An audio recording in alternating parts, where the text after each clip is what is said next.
Pemirsa sana, seringkali kita menemukan sobekan mushaf Al-Quran tercecer di tempat-tempat umum. Terkadang kita hanya mengambilnya dan meletakkannya di tempat tinggi agar tidak terinjak kaki. Tapi terkadang kita juga sering menemukan mushaf Al-Quran yang sudah rusak dan tidak utuh lagi. Karena memang sudah lama dibaca atau karena tersimpan di tempat yang lembab hingga banyak dimakan rayap. Sebenarnya, bagaimana seharusnya kaum muslim memperlakukan sobekan atau lembaran-lembaran tak utuh dari mushaf Al-Quran? Ayat-ayat Al-Quran hendaknya diperlakukan secara terhormat, termasuk lembaran-lembaran kertas yang digunakan sebagai media untuk menuliskannya. Para ulama memberikan dua pilihan dalam memperlakukan lembaran-lembaran yang bertulis ayat Al-Quran yang tidak digunakan lagi. Dua pilihan ini dianggap cara yang paling aman untuk melindungi ayat-ayat Al-Quran dari berbagai hal yang bisa mengurangi kehormatan dan kesucian mushaf. Cara pertama, menanam di dalam tanah yang suci. Tapi harus dipastikan tempat menimbunnya tidak di tempat lalu lalang banyak orang. Sebagian ulama mengibaratkan penghormatan terhadap mushaf seperti penghormatan terhadap seorang muslim. Ketika ia tak lagi bernyawa, maka ia akan dikubur di tanah. Perlakuan yang sama juga berlaku untuk lembaran Al-Quran.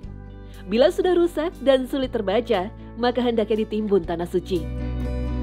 Imam Ahmad menceritakan salah seorang ulama besar yang bernama Abul Jauza pernah memiliki lembaran Al-Quran usang dan tak layak lagi digunakan. Abul Jauza kemudian mengubur lembaran Al-Quran tersebut di salah satu sudut masjid. Cara ini pula yang dianjurkan oleh Ibnu Taimiyah yang mengatakan bahwa penguburan lembaran Al-Quran yang rusak adalah bentuk penghormatan. Sebagaimana manusia sewaktu meninggal dimakamkan di lokasi yang aman. Cara kedua, dengan membakar sobekan atau lembaran Al-Quran yang rusak. Para ulama yang memilih cara ini merujuk kepada keputusan Khalifah Utsman bin Affan yang membakar lembaran Al-Quran yang tidak lagi digunakan. Seperti yang dinukil oleh Imam Bukhari di dalam kitab sahihnya, bahwa Utsman meminta Hafsah radhiyallahu anha, istri Nabi dan juga putri Umar bin Khattab agar menyerahkan lembaran Al-Quran yang ia simpan.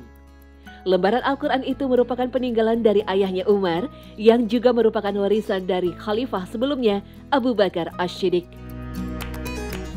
Khalifah ketiga itu pun lantas menginstruksikan kepada Zaid bin Sabit, Abdullah bin Zubair, Sa'id bin Al-Ash, dan Abdurrahman bin Al-Haris bin Hisham untuk menyalin lembaran Al-Quran tersebut.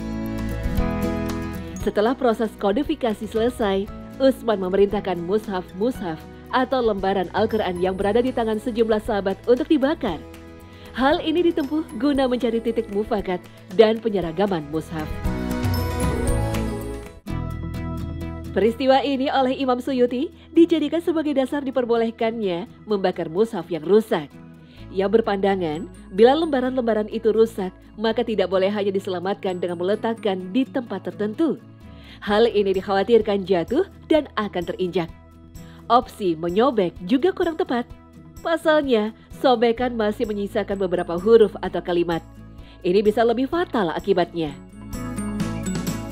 Dalam beberapa fatwa juga disebutkan boleh juga dengan cara menghancurkan dan meleburnya sehingga tidak tersisa lagi huruf atau kalimat yang bisa dibaca. Wallahu a'lam.